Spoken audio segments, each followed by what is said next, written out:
covered by grace. So I'm setting aside every way. Hello, I'm Wally Wood for the EBC Broadcasting Company and Technology in the News.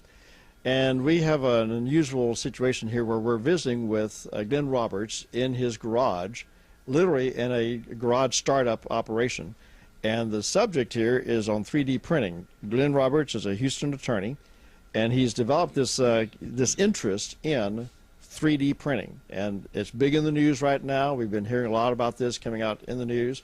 And we just happened upon Glenn recently, and he invited us to come out to his garage to see his 3D printer in operation. Glenn, welcome to the show. And Nice to see you, Wally. I guess the first thing on my mind is, what is an attorney doing getting into 3D printing? Why this interest? I think it has tremendous investment potential. And I think also it's very unusual for a person to run into a new industry that is just beginning. It has such tremendous potential.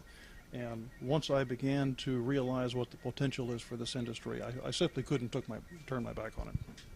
So tell us real quickly, what is 3D printing? And again, give me your estimation of why you feel this is going to come down to the consumer level very soon. Well, 3D printing is a manufacturing technology. In the past, plastic objects were typically done according to molding, but 3D printers create the same kind of prototypes using a layered technology that puts it down layer by layer. And in theory, this could be taken all the way down to the molecular level or even the atomic level. It's just an industrial technology, but it decentralizes the factory system of production so that the economy of scale is not effective anymore. What this really means is, instead of having some giant factory somewhere employing thousands of people, the same kind of capability to make the same products can now be done in people's individual homes. So why drive to the store to buy something if you can make it right there in your house? Of course, when you speak in terms of manufacturing, the thing that comes to my mind is, okay, so in the very distant future, we're going to be producing our own cars in our driveways by way of 3D printers. Is that where this is headed? To some extent, it's already happening. Yes, automobile parts are being made with 3D printers. Truck parts are being made with 3D printers. All sorts of things that you can't even imagine are already being created with 3D printers. For example, in the future, a gun show, for example, you might go to a gun show, and instead of guns, there's going to be 3D printers sitting there staring you in the face when you walk in the door. They'll simply make it to order. Okay, now, made to order, what's the time of the process here? Well, right now, we're at the beginning of this industry. The consumer type machines are fairly slow. You can see this print takes about 38 minutes to put out. But with more sophisticated machinery, faster computers, there's no reason why this can't be greatly accelerated.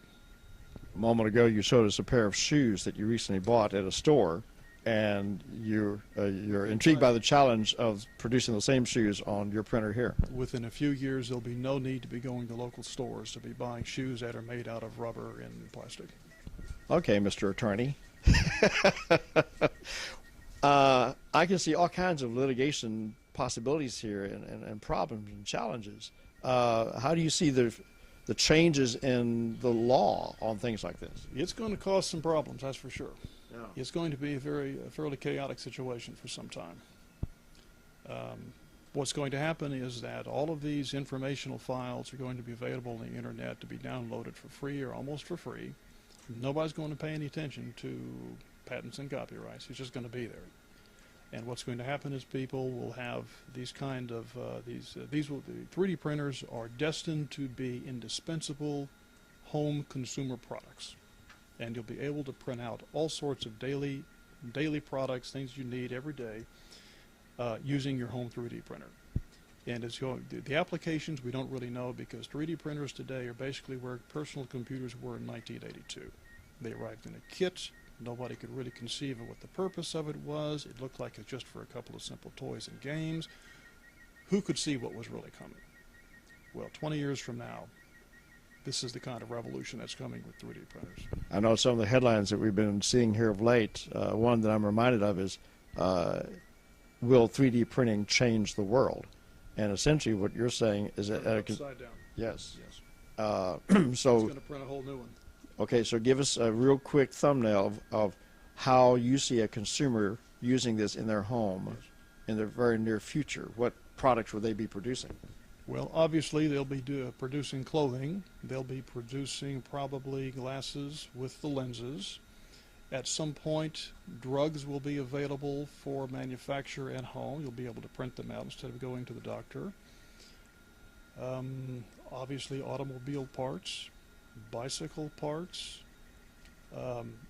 I can't even imagine what the applications are going to be. It is a factory system of production that is being decentralized. So anything that's produced in a factory today or produced by large corporations might be available in highly customized, personalized formats on a home 3D printer. And we're looking at what, 3 years, 5 years from now that you're at this level you're talking about? This is moving very, very fast. We're already in the third or fourth generation of personal 3D printers, and it only started in 2010.